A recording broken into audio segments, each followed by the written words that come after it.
I have seen the power of God's Word at work in my own life and in the lives of others, and I have no doubt that He can do the same for you. So don't hesitate to click the link and start this journey with me. Let us open our hearts to God's Word, allowing it to penetrate deep within us and bring about transformation and renewal. Let us worship together, learn together, and heal together as we immerse ourselves in the beauty and truth of the Psalms. I am excited to see what God will do through this video, and I am confident that He will use it to touch lives and bring about spiritual healing. So join me on this journey through the Psalms, and let us experience the power of God's Word together. Click the link now, and let the healing begin. Psalm 14 declares the foolishness of denying the existence of God, emphasizing the importance of acknowledging and worshiping Him. It serves as a reminder of the folly of rejecting God and His truth. Psalm 15 asks, "Who shall dwell on God's holy hill?" highlighting the qualities of righteousness and integrity required to be in God's presence. It serves as a reflection on the standards of holiness set by God. Psalm 16 expresses confidence in God's faithfulness to never abandon His people. It serves as a declaration of trust in God's protection and provision. Psalm 17 seeks refuge in the shadow of God's wings, finding comfort and security in His presence. It serves as a reminder of the protection and care provided by God for His people. Psalm 18 praises God as a rock and fortress, acknowledging His strength and protection in times of trouble. It serves as a declaration of trust in God's power and sovereignty. Psalm 19 extols the perfection of God's law, highlighting its importance and significance in guiding His people. It serves as a reminder of the wisdom and truth found in God's Word. Psalm 20 encourages trust in the name of the Lord our God, seeking His help and guidance in times of need. It serves as a reminder of the importance of relying on God's strength and provision. Psalm 21 rejoices in the Lord's strength, celebrating His power and victory over all things. It serves as a declaration of praise and worship for God's greatness. Psalm 22 questions why God has seemingly forsaken His people, expressing feelings of abandonment and despair. It serves as a cry for help and deliverance from God in times of trouble. Psalm 23 declares the Lord as a shepherd, providing care and guidance for His people. It serves as a reminder of the comfort and security found in God's presence. Psalm 24 proclaims the King of Glory, acknowledging God's sovereignty and majesty over all creation. It serves as a declaration of praise and worship for God's greatness.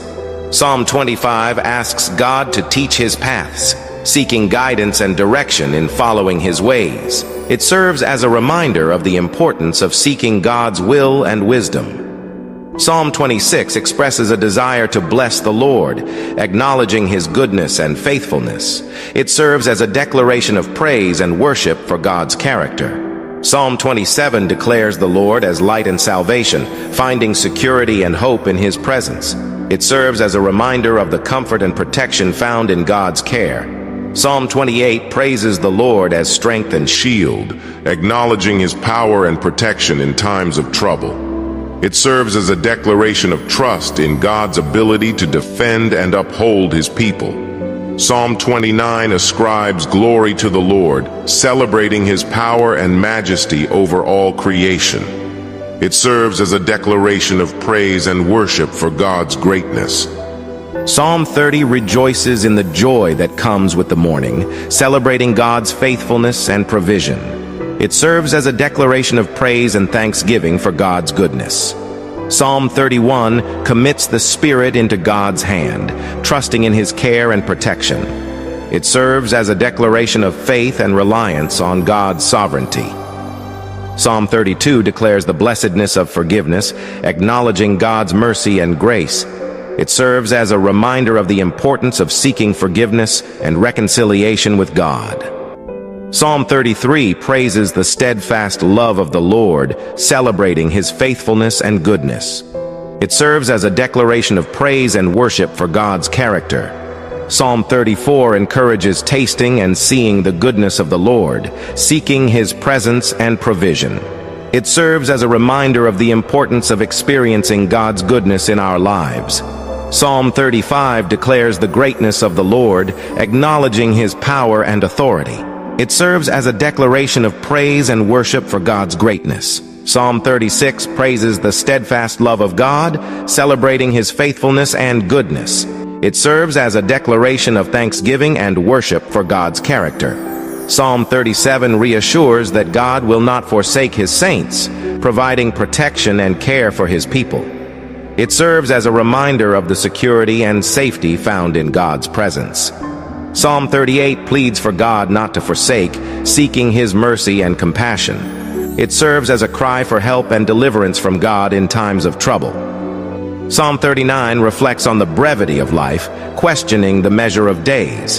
It serves as a reflection on the fleeting nature of life and the importance of seeking God's guidance. Psalm 40 declares God as help and deliverer, acknowledging His power and provision. It serves as a declaration of trust in God's ability to rescue and save His people. Psalm 41 asks for God's graciousness, seeking His mercy and compassion. It serves as a plea for help and deliverance from God in times of need. These psalms, ranging from cries for help and deliverance to declarations of praise and worship, reflect the diverse range of emotions and experiences found in the human journey of faith. They serve as a reminder of the importance of seeking God in all circumstances and trusting in His goodness and faithfulness. I asked God for so many things, thinking that He would simply grant my wishes with a wave of His hand. But God's responses were not what I expected. When I asked Him to take away my habit, He told me that it was not for Him to do, but for me to give it up myself. I realized then that true change comes from within. And when I pleaded with God to make my handicapped child whole, He gently reminded me that his spirit was already whole, and that his body was only temporary. It was a difficult truth to accept, but I understood that there was a greater purpose beyond what I could see. Asking for patience, I was met with a firm no from God. He explained that patience is not something that can be granted, but something that must be learned through trials and tribulations. It was a lesson in resilience and perseverance that I needed to embrace. And when I begged for happiness, God's response was once again a resounding no. He reminded me that He gives blessings, but true happiness is a choice that I must make for myself. It was a powerful reminder that my joy was in my own hands. I asked God to spare me pain, but He told me that suffering was a part of life that could draw me closer to Him. It was a difficult truth to swallow, but I understood that pain was a catalyst for growth and transformation. When I asked for my spirit to grow, God's response was clear. I must grow on my own, but He would be there to prune me and make me fruitful. It was a reminder that growth requires effort and perseverance, but that God would always be there to guide me along the way. And when I asked for all things to enjoy life, God simply said, no. He reminded me that He had already given me life, and it was up to me to find joy in the blessings that surrounded me. It was a lesson in gratitude and appreciation for the gifts that I had been given. But when I finally asked God to help me love others as much as He loved me, His response was different. He simply said, finally you have the idea. It was a moment of clarity and understanding, a reminder that love is the greatest gift of all. So as I reflect on God's responses to my prayers, I realize that each no was a lesson in itself. A lesson in strength, resilience, gratitude, and above all, love. And as I go forth into this day, I will remember to cherish each moment, for it is a gift from God.